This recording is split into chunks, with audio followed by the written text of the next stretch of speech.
ఆదికాండము 20:1. అక్కడ నుండి అబ్రాహాము దక్షిణ దేశమునకు తరలిపోయి కాదేషుకును షూరుకును మధ్య ప్రదేశములో నివసించి గెరారులో కొన్నాళ్లు ఉండెను. 2. అప్పుడు అబ్రాహాము తన భార్యయైన శారాను గూర్చి ఈమె నా చెల్లెలని చెప్పెను గనుక గెరారు రాజైన అబీమెలెకు శారాను పిలిపించి తన ఎంట చేర్చుకొనెను. 3.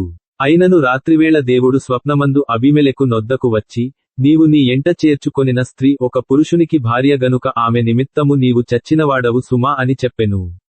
4. అయితే అబీమెలెకు ఆమెతో పోలేదు గనుక అతడు, ప్రభువా ఇట్టి నీతిగల జనమును హతము చేయుదువా? 5. ఈమె నా చెల్లెలని అతడు నాతో చెప్పలేదా? మరియు ఆమె కూడా అతడు నా అన్న అనెను. నేను చేతులతో ఏ దోషము చేయక యథార్థ హృదయముతో ఈ పని చేసితిననెను. 6. అందుకు దేవుడు, అవును, యథార్థహృదయముతో దీని చేసితివని నేనెరుగుదును.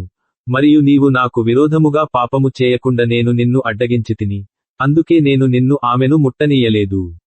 7. కాబట్టి ఆ మనుష్యుని భార్యను తిరిగి అతనికప్పగించుము.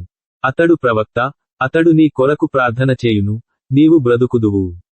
నీవు ఆమెను అతనికప్పగించని ఎడల నీవును నీవారందరును నిశ్చయముగా చచ్చెదరని తెలిసికొనుమని స్వప్నమందు అతనితో చెప్పెను. 8. తెల్లవారినప్పుడు అబీమెలెకు లేచి తన సేవకులందరిని పిలిపించి ఈ సంగతులన్నీయు వారికి వినిపించినప్పుడు ఆ మనుష్యులు మిగుల భయపడిరి. 9. అబీమెలెకు అబ్రాహామును పిలిపించి, నీవు మాకు చేసిన పని ఏమిటి? నీవు నా మీదికిని నా రాజ్యము మీదికిని మహాపాతకము తెప్పించునట్లు నేను నీయెడల చేసిన పాపమేమిటి? చేయరాని కార్యములు నాకు చేసితివని అతనితో చెప్పెను. 10. మరియు అబీమెలెకు, నీవేమి చూచి ఈ కార్యము చేసితివని అబ్రాహాము నడుగగా. 11. అబ్రాహాము, ఈ స్థలమందు దేవుని భయము ఏమాత్రమును లేదు గనుక నా భార్య నిమిత్తము నన్ను చంపుదురనుకొని చేసితిని. 12. అంతేకాక ఆమె నా చెల్లెలను మాట నిజమే. ఆమె నా తండ్రి కుమార్తెగాని నా తల్లి కుమార్తె కాదు, ఆమె నాకు భార్యయైనది. 13. దేవుడు నన్ను నా తండ్రి ఇల్లు విడిచి దేశాంతరము పోవునట్లు చేసినప్పుడు నేను ఆమెను చూచి, మనము పోవు ప్రతి స్థలమందు ఇతడు నా సహోదరుడని నన్ను గూర్చి చెప్పుము, నీవు నాకు చేయవలసిన ఉపకారమిదే అని చెప్పితిననెను. 14. అబీమెలెకు గొర్రెలను గొడ్లను దాసదాసీ జనులను రప్పించి, అబ్రాహాముకిచ్చి అతని భార్యయైన శారాను అతనికి తిరిగి అప్పగించెను. 15. అప్పుడు అబీమెలెకు, ఇదిగో నా దేశము నీ ఎదుటనున్నది, నీకిష్టమైన స్థలమందు కాపురముండుమనెను. 16. మరియు అతడు శారాతో, ఇదిగో నీ అన్నకు నేను 1000 రూపాయలిచ్చియున్నాను.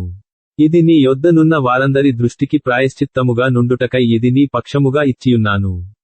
ఈ విషయమంతటిలో నీకు న్యాయము తీరిపోయినదనెను. 17. అబ్రాహాము దేవుని ప్రార్థింపగా దేవుడు అబీమెలెకును అతని భార్యను అతని దాసీలను బాగుచేసెను, వారు పిల్లలు కనిరి. 18. ఏలయనగా అబ్రాహాము భార్యయైన శారాను బట్టి దేవుడు అబీమెలెకు ఇంటిలో ప్రతి గర్భమును మూసియుండెను. ఆదికాండము